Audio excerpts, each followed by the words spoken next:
Maka problem ini siapa yang akan menerima pertama? Yang pertama menerima itu adalah managing body-nya. Ya, managing body ini seluruh manajer ya, atau istilahnya dalam hal ini adalah pemimpinnya, ya, pengambil keputusannya, pembuat kebijakan di dalam organisasi tersebut. Nah, ini adalah managing body itu yang menerima tugasnya dulu. Ya, jadi seperti sebuah organisasi pasti yang mendapatkan organisasi ini presentasinya adalah pemimpinnya, manajernya, managing body-nya. Manajer ini nggak cuma satu ya, bisa manajer kumpulan manajer atau saya disebut dengan managing body. Nah, ini tugasnya managing body setelah mendapatkan tugas atau problem itu seperti apa? Maka dia akan membuat sebuah prosedur untuk menyelesaikan problem tersebut, ya, memberikan solusi untuk menyelesaikan tugas tersebut.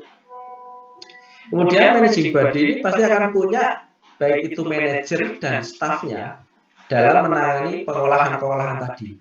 Ya, apa tugas dari manajer dan staf yang menangani pengolahan ini? Dia menginterpretasikan instruksi yang diberikan atau prosedur dan solusi yang diberikan. Setelah menginterpretasikan, laksanakan sesuai instruksi tersebut, nah, dan menyelesaikan seluruh instruksi-instruksi yang diberikan. Ya, jadi managing body itu memberikan prosedur atau istilahnya itu konsep menyelesaikan solusinya. Nah, kemudian manajer dan stafnya itu menginterpretasikan serta mengeksekusi pelaksanaan instruksi tersebut dan juga menyelesaikannya. Nah, manajer dan staf mengenai pengolahan di sini pasti membutuhkan bahan baku lah katakanlah, ya, atau resource. Nah, butuh resource. Nanti maka akan ada sebuah unit yang tugasnya itu mensuplai pada manajer dan staf dalam menangani pengolahan di sini. Ya, mendapatkan dari inputan atau supply dari unit masukan. Ini ada subunit masukan. Kemudian hasilnya itu nanti akan ada unit luaran, ya, unit output nantinya. Yang mana unit output ini itu menerima dari manajer dan staf yang menangani pengolahan di sini. Kenapa ada keluar masuk? Iya, karena memang unit luaran maupun unit masukan ini pun juga berinteraksi dengan manajer dan staf, sehingga ada komunikasi dua arah. Kemudian satu sisi manajer dan staf ini juga mempunyai tempat atau ruang penyimpanan, baik itu resource untuk menyimpan maupun produk jadinya. Nah, ini. Jadi sudah dikatakan ini manajer yang mengenai pengolahan barang. Untuk mengolah barang di sini butuh bahan baku, supply di sini ya. Butuh bahan baku atau supply dan nanti setelah diterima oleh manajer itu bisa disimpan dulu juga. Belum diolah tapi disimpan dulu, masih dalam bentuk bahan baku mentah. Ya. Termasuk ketika sudah diolah itu nanti bisa dihasilkan sebuah produk atau output. Tapi sebelum dikeluarkan pun itu juga bisa disimpan juga. Nah ini pengolahannya ada di situ.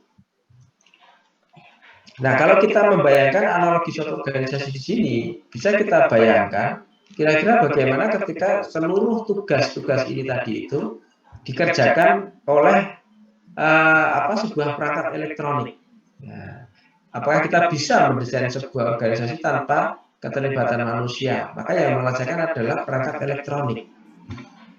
Nah, kita mengganti proses yang dilakukan manusia tadi oleh elektronik. Nah, inilah ide dasar yang digunakan untuk membangun sebuah mikroprosesor. Mikroprosesor itu diawali dari sebuah CPU yang dia bertugas apa? Bertugas untuk bertugas sebagai manajer dan staff untuk melakukan pengolahan. Yaitu apa? Dia menginterpretasikan instruksi, kemudian dia mengeksekusi instruksi tersebut, serta menghasilkan keluaran berdasarkan masukan yang diterima. Sehingga nanti akan ada unit atau input device, perangkat device, input ya, masukan, dan juga perangkat untuk menghasilkan keluaran, ya, tempat untuk diberikannya keluaran oleh CPU. Satu sisi ada memori atau storage. Nah, ini tempat untuk menyimpan data-data tadi, baik itu data dari inputan maupun yang akan dikeluarkan. Memang kalau di dalam organisasi tadi mungkin antara unit masukan dan unit keluaran itu bisa dua arah. Tapi dalam CPU di sini kita state, kita definisikan supaya tugasnya itu lebih spesifik. Maka dibuat input itu hanya tugasnya mensuplai, output itu tugasnya adalah menerima supply dari CPU dan seterusnya. Memori itu baru bisa dua arah karena CPU menyimpan ke memori pun nanti bisa dibaca oleh CPU. Nah, CPU atau prosesor itu merupakan rangkaian terintegrasi yang berukuran kecil dalam bentuk apa? IC atau chip, ya, integrated circuit IC. Itu disebut dengan mikroprosesor. Isinya apa? Isinya CPU, input device, output device, sama memori. Serta apa? Serta ada data bus dan memori bus. Bus itu apa? Jalur atau istilahnya itu penghubung, ya. Jadi seperti kabelnya gitu ya, atau jalannya. Nah itu di sini ini disebut data bus, ini juga data bus, ini disebut dengan data dan memori bus, ya. Karena kalau memori itu selain data juga butuh alamat, itu disebut dengan memori bus. Nah inilah blok dasar dari sistem berbasis mikroprosesor itu di sini. CPU yang nanti akan menerima input device, output device, dan memori. Ini disebut dengan mikroprosesor. Kalau mikroprosesor sendiri itu ada di mana? Yang di sini. Chipnya itu ada di sini ya, bukan di sini, bukan di sini, bukan di sini, tapi di sini saja. Ini mikroprosesor. Ya, yang dimaksud satu chip itu bukan keseluruhan di sini ya, tapi hanya ini saja, CPU ini saja. Nah, sehingga nanti kalau CPU satu chip ini sudah terhubung dengan input device, output device, dan memori, itu menjadi sistem berbasis mikroprosesor. Ya, sistem ini karena apa? Karena ada berbagai perangkat, yang membentuk sebuah komunikasi maupun interface untuk melakukan sebuah proses tadi itu. Proses apa ya? Tergantung proses yang akan dikerjakan oleh CPU atau instruksi yang diberikan kepada CPU. Nah, isinya CPU itu sendiri apa? Atau bisa dikatakan mikroprosesornya. Jadi prosesor itu ada di sini ya, bukan semuanya ini. Ada mikroprosesor ada di sini. Nanti kalau Anda belajar sistem praktikal mikroprosesor itu kan akan melihat mikroprosesor nanti terhubung dengan perangkat input dan outputnya itu apa. Kemudian memorinya itu apa, itu ada sendiri. Nah, CPU itu terdiri dari apa sebenarnya? CPU itu terdiri dari up counter, kemudian ada decoder, kemudian ada register, kemudian ada switch control, dan juga ada control unit dan ALU atau arithmetic logic unit, yaitu unit logika yang menjalankan operasi logika aritmatika. Ya. Nah, jadi mikroprosesor itu isinya ini atau CPU itu.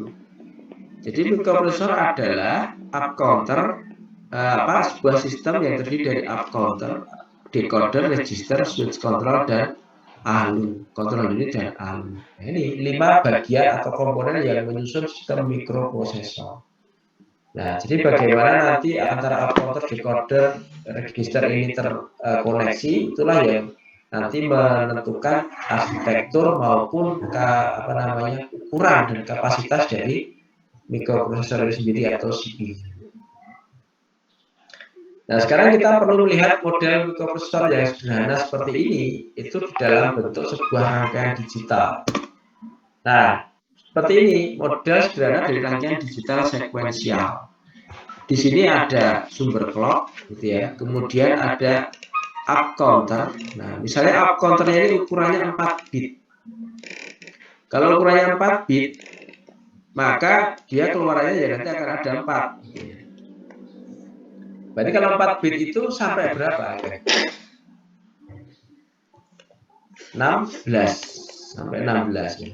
Nah, 16 di sini dalam arti up counter di sini dari nilainya 000 sampai 0 sampai 1111 kan. Itu nilainya adalah 16. Nah, berikutnya ada decoder.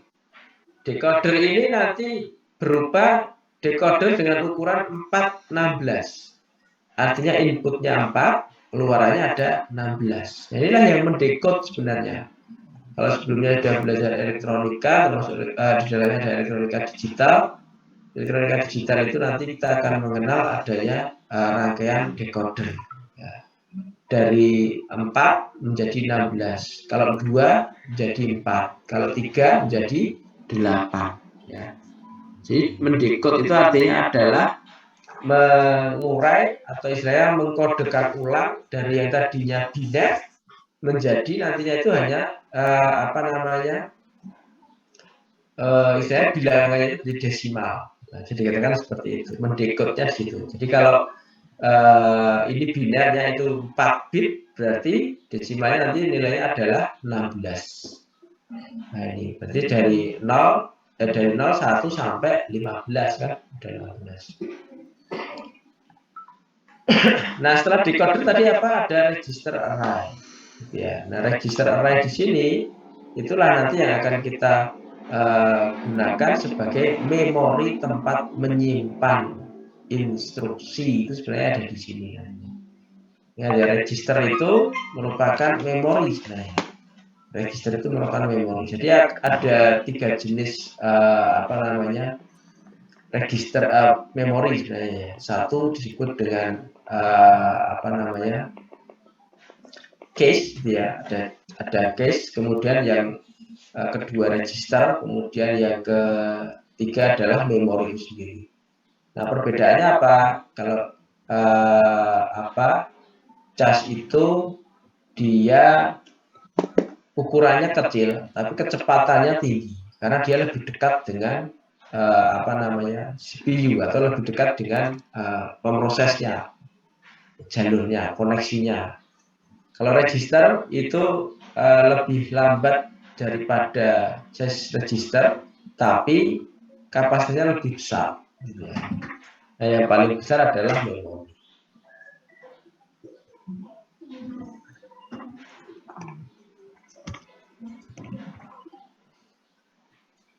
Nah ini adalah tadi up counter, ya. Kemudian di sini adalah decoder, ini adalah register. Berikutnya di sini ada switch control circuit, dan ini adalah ALU, ya, control unit dan ALU. Jadi tadi mikroprosesor itu ada 5 komponen itu terdiri dari ini. Clocknya itu ada di sini, decodernya ada 2 di sini, kemudian registernya di sini, kemudian ada switch control circuit, dan ada control unit dan ALU. Control unit dan ALU dijadikan satu karena ini merupakan satu buah rangkaian.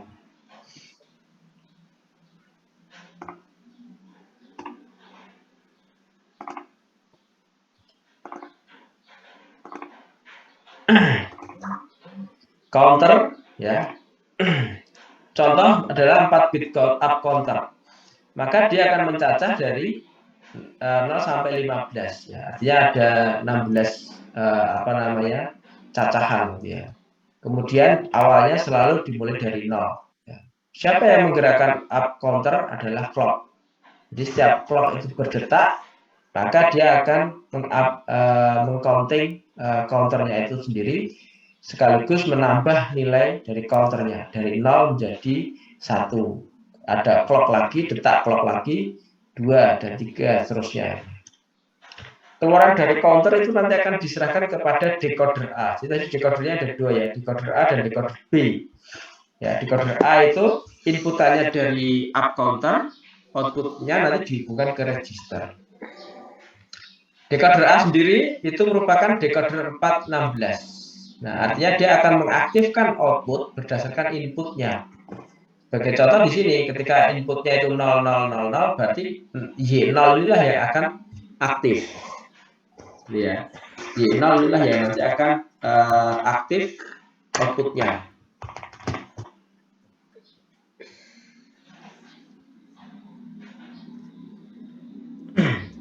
Inputan yang ada di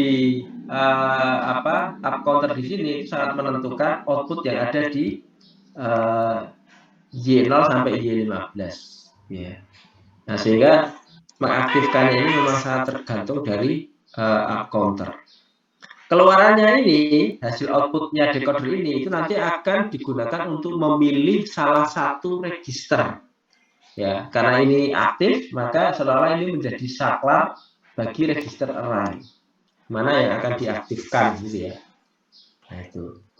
Sebagai contoh misalnya nilai dari counter di sini itu adalah 0001. Kalau 001 berarti yang aktif adalah Y1 di sini. Ya, aktif di sini, maka nanti yang akan mengaktifkan ini. Nah, itu digunakan untuk memilih salah satu register pada register apa. Berarti ini register yang ke R1 yang nanti akan aktif. Ya. Nah, di sini kalau kita melihat register array sendiri, itu terdapat 16 register juga, sama seperti halnya output dari decoder tadi, dari R0 sampai R15. Setiap register ini menyimpan 3 bit. Keluaran register terhubung dengan common bus melalui output enable. Nah, di sini ada output enable. Terus output enable ini yang diaktifkan oleh decoder nantinya. Hanya satu register yang dapat mengeluarkan data ke common bus. Ya. Jadi common bus di sini lebarnya adalah 3 bit ini sesuai dengan ukuran registernya. Berarti 3 bit berarti bisa dibayangkan kabelnya itu ada 3. Ya. Nanti nilainya itu ke masing-masing registernya tadi. Karena registernya kan ukurannya 3. Ini makanya disebut dengan common bus itu karena ada 3 jalur. Jadi ada 3 jalur seperti ini ya. Nanti dia akan terhubung ke sana, ini ke register ya, dan common bus ya, itu ke common bus. Dan ini outputan dari masing-masing register tadi. Ini common bus sebenarnya. Nah, sehingga ketika dalam satu clock itu diaktifkan register tertentu, maka data pada register tersebut atau nilai pada register tersebut itu akan dikeluarkan ke database. Ya, keluarkan ke database dalam satu waktu bersamaan karena kan jalurnya ada 3. Sesuai ukurannya 3 bitnya tadi. Nah, ini common bus. Jalur koneksinya tadi 3 bit ya. Jadi seolah-olah jadi lihat kabelnya itu ada 3. Jadi bayangkan seperti itu. Terhubung ke register A, B, dan I itu melalui switch. Nah, nanti di sini ada register A, ya. Register A itu di sini ya. Kalau nanti tadi kita lihat, sebentar, kita balik lagi.